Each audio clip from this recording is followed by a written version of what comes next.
शेज़ी creations. आज हम मोहम्मद आसिफ सिद्दीकी के एक बहुत ही गहरे काम को समझने की कोशिश करेंगे, जिसका नाम है सब्ज ख्वाबों से शुरू होने वाला सफर। ये आज के हमारे एजुकेशन सिस्टम पर एक बहुत ही पावरफुल नजरिया पेश करता है। तो ये सब शुरू होता है सब्ज ख्वाब के एक खूबसूरत से आइडिया से। सब्ज ख्वाब यानी वो मासूम, वो बिल्कुल प्योर सपने जो किसी भी बच्चे के मन में बिना किसी शोर शराबे के चुपचाप पैदा होते हैं। और यहीं से वो सवाल खड़ा होता है जो आज हमारी इस पूरी बातचीत का सेंटर है कि अगर ये सपने इतने खामोशी से जन्म लेते हैं तो फिर समाज के दबाव के शोर में इतनी बुरी तरह टूटकर बिखर क्यों जाते हैं। तो चलिए कहानी की एकदम शुरुआत में चलते हैं, देखते हैं कि ये सपने कैसे पैदा होते हैं और वो किस दुनिया में अपनी आंखें खोलते हैं। लेखक कहते हैं कि ये सपने वो हैं जो किसी सच्ची लगन से पैदा होते हैं, जैसे किसी को दर्द में देखकर डॉक्टर बनने का ख्याल आना, या फिर बड़ी बड़ी इमारतों को देखकर हैरान होना और कुछ वैसा ही बनाने का सपना देखना। ये कंपटीशन या सैलरी से नहीं, दिल से आते हैं। लेकिन देखिए, दिलचस्प बात यह है कि ये ख्वाब हमेशा बच्चे के अपने नहीं होते। कई बार तो ये माँ बाप की अधूरी ख्वाहिशों की एक विरासत होते हैं और तालीम को, एजुकेशन को इन ख्वाबों को पूरा करने का एक लौता रास्ता बता दिया जाता है। शुरुआत में तो ये सब बड़ा मजेदार लगता है, एक खेल जैसा। लेकिन अब कहानी आगे बढ़ती है और यहीं से उम्मीदों का ये मासूम सा सफर एक स्याह, एक डार्क मोड़ लेना शुरू कर देता है। तो होता क्या है कि समाज और तालीम के बीच मानो एक अनकहा सा समझौता हो जाता है।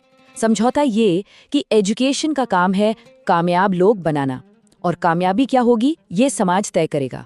मतलब अच्छी नौकरी, मोटी तनख्वाह और ऊंचा रुतबा। और ये जो बदलाव है ना, वो यहाँ एकदम साफ साफ दिखता है। देखिए कैसे ख्वाब एक दौड़ में बदल जाता है। जहाँ सीखने की जिज्ञासा थी, वहाँ अब रैंक लाने की होड़ है। जहाँ खुशी थी, वहाँ अब फेल होने का डर है। जहाँ सवाल थे, वहाँ अब सिर्फ रटना है, और सीखने की जगह बस जीतने की जिद रह जाती है। और इस पूरी दौड़ को ताकत कहाँ से मिलती है? लेखक कहते हैं तुलना के जहर से। वो तुलना जो कभी शायद एक दूसरे से सीखने के लिए होती थी, अब एक ऐसा जहर बन चुकी है जहाँ हर इंसान की कीमत दूसरों से मुकाबला करके तय होती है। अब ये जो दबाव है, ये सिर्फ एक ख्याल नहीं है, ये असल जिंदगी में एक शक्ल ले लेता है, और सीखने के जो औजार हैं वही बोझ का सिंबल बन जाते हैं।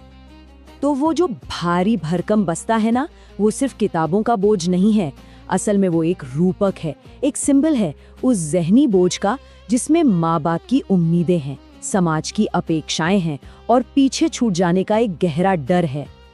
और होता ये है कि इसी डर को भुनाने के लिए एक पूरा का पूरा बिजनेस खड़ा हो जाता है, जिसे लेखक कोचिंग माफिया का नाम देते हैं। ये सिस्टम पहले डर पैदा करता है कि स्कूल काफी नहीं है, फिर कामयाबी की गारंटी का वादा बेचता है, और ज्ञान देने के बजाय सिर्फ एग्जाम पास करने के शॉर्टकट और ट्रिक्स सिखाता है। नतीजा, तालीम एक सौदा बन जाती है। तो इस न खत्म होने वाली रेस का नतीजा क्या होता है?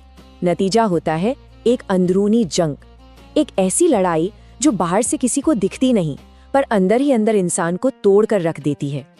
यहाँ लेखक हमें रुककर सोचने को कहते हैं कि उस जबरदस्ती की मुस्कुराहट के पीछे असल में क्या चल रहा है। कामयाब दिखने के प्रेशर में कितने ही लोग अपनी तकलीफों को, अपने स्ट्रगल को एक झूठी हंसी के पीछे छिपाने पर मजबूर हो जाते हैं।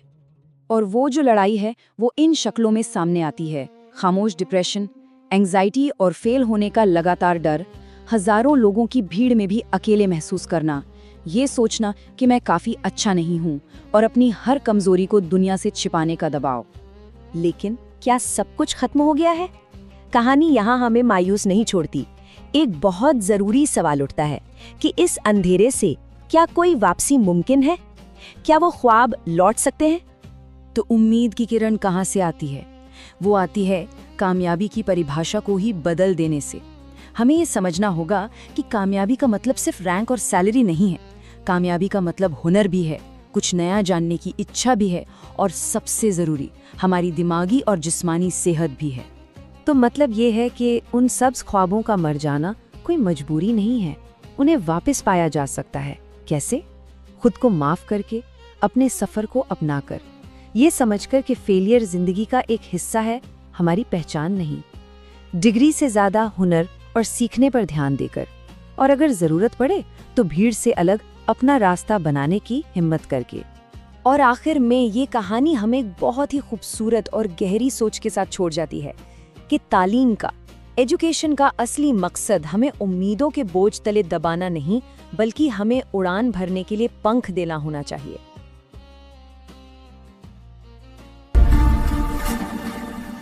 Shezi Creations.